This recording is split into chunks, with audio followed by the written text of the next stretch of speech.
What is up, YouTubes? How are we doing after our fun Labor Day weekend? I had a question on the XLR of an RE20 from, I think, Adrian. And so it's just easier just to do it. So this is a screwdriver I use. It's just an Ace. You obviously know what you need. The Exolite Greenie, if you have one of those kits. Otherwise, it's just a small, I don't know what size. I've rubbed mine, the size of this driver off of the handle. He used to say it. You can get this kit at Ace Hardware for like $20. Just a precision screwdriver kit. Anyway, just get in there. Sometimes there's some glue in here, so you can kind of come in here and just spin it and spin it and spin it, and that glue will kind of, accumulate and build up, and you can pull it out. It's kind of boogery. Sometimes it's a crusty glue, like a blue one. Um, that's this stuff called Blue Barker.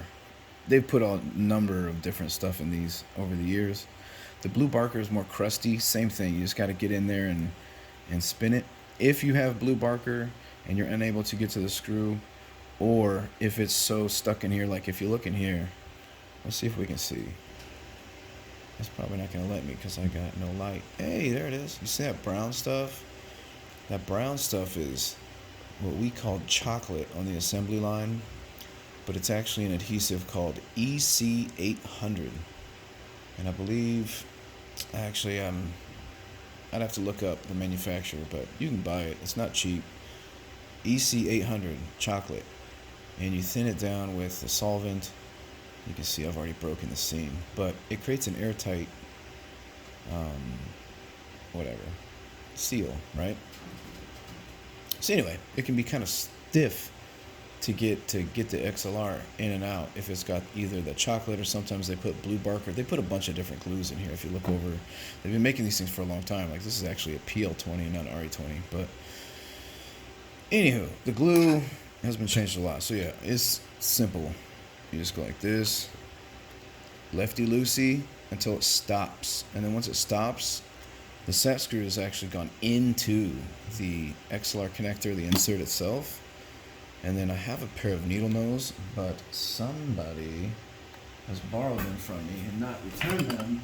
So I had to walk it out with some, actually, side cutters, which I don't advise. But if you don't bite it, you should be all right. You can probably see that's probably where I nicked it, right? Whatever. Ta-da! So that just came out. Now, if it doesn't come out that easily, this is what you're going to have to do.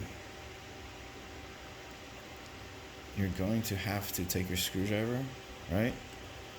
And just start working it around. So, from a state, so like you can see, we're on the same page, right? Let me tighten it so you can see what it looks like tight. So right now it's in there loose, and it's actually in further than it should be. So as we start kind of tightening it, it'll align itself to where it wants to be. Ta-da! And now it's where it should be. And we look at it, and now you can see there's a screw in there, right? Right. So that screw does not come out. It goes into the insert. So lefty loosey, screw goes into the insert. Man, it's fully inserted. I can feel the XLR now moving. Now yours might be stuck because of this freaking glue, right? So what you're gonna want to do, watch, see where the screw's at, orientation wise. Watch. You're gonna want to take your screwdriver, and you might want a bigger one than this, and try to press. Alcohol is your friend here too. Not a lot. You don't want this microphone dipped in freaking alcohol, but some iso alcohol in here will soften this up just enough, hopefully. But then you take your screwdriver, and I mean, you're gonna hold it like this, right? Like this. And you're not stabbing it, but you're gonna press it just like this, right? So I'm holding it like this. I've got it kind of pressed against the XLR inside that shaft, and then I'm just gonna shove it down, and I'm gonna rotate it, and I'm gonna shove it down, all the way down, all the way around, right? And then I'm gonna look, and you look inside here, the set screw is actually gonna be down a little bit, It might not look like much, but trust me, it's below. You see how there's a gap? It's like that ride at Worlds of Fun where the floor comes out, right? The floor came out. You can see the metal where the glue bead has been broken because I've shoved the XLR down. That is what you want to do if you want to try and save that insert. You want to shove it in, and it doesn't go down a lot, but it goes down enough to break the bead of that glue, that how it's adhering. And then it's just a matter of using your needle nose, which I don't have for demonstration, I apologize. But then what I would do is a strategy of, you're going to want to walk it out. You don't want to try and pick one and tug on it the whole way. You want to start, like, say, with this pin, and you want to, you'll feel it. If you use a little bit of alcohol, you'll feel that glue give, and it'll kind of soften up. And you walk it out just like millimeters on this side, whoop, and then swap to this pin. Millimeters, whoop, back to this pin. Millimeters, maybe go to that one. I'm pretty sure I just walk back and forth, right? Because these are pretty much, like at a 12 and 6, right? So yeah, pins, what is that? 1 and, shit, I can't even remember what pin it is. Is that 3? I think it's 3. I think 2's. This is 1, that's 2, and that's 3. I can't remember. Pay no attention to the numbers I just said. Anyways, you're going to want to walk out this pin and this pin with your needle nose, right? So I would have to go get my side cutters and do it in order to demonstrate it now. But now I feel stupid if I do a video about taking the XLR connector out and don't actually have it ending the video with the XLR connector out. These are pretty nice. I like these. But I love their long nose, their needle nose pliers, right? They're freaking nice. But they're like $40 or I don't know how much. They're expensive as shit. But so all I'm doing is coming in here. I'm not trying to really bite it real hard. I'm just grabbing it. Dink. See what I'm saying? Just enough. Don't do this. This is not what I'm advising. Please do not misinterpret what I'm saying here. All right? This is my lack of needle nose solution. But yeah, that's it. So you can see the set screw on these inserts. You know what I mean? It's a part of the unit itself. And then as you tighten it, the action, it's actually coming out and pressing into the mic body. So if I keep doing this, it'll fall out. Bink, gone. Cool? Fun stuff. Now, if you're unable to get it out after what I just said, keep trying alcohol. I'll try it a few times. If it's blue Barker in here, sometimes it even looks clear, but it'll be crusty. It'll look shiny, not like this brown. It'll look more crusty or shiny. I wish I had one I could show you. But anyway, basically, you might have to destroy the XLR. And you can order these. They're a few bucks for the insert, right?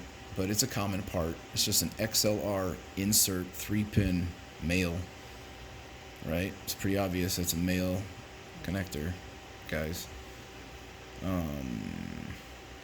Yeah. I think it might even be XLR-M, and I forget. I could tell you the EVE part number for it, but that's not going to help you because they don't even use those numbers anymore. So, destroying it. Drilling is probably more effort than is needed. It might sound kind of crazy, but I just use a screwdriver and a hammer. So, it's in here like this, right? I'm not going to use this screwdriver. This one might work, but you see how it's got much more of a larger head? And so what you're going to do is come in here, and I'm probably going to put it right here because you have less material between these pins. And literally what we're doing, because it's pinned in the shaft, so what we have to do is we have to bust it. And we're going to put the screwdriver right there, and I'm going to hold it like this, and whack, whack, and it'll crack.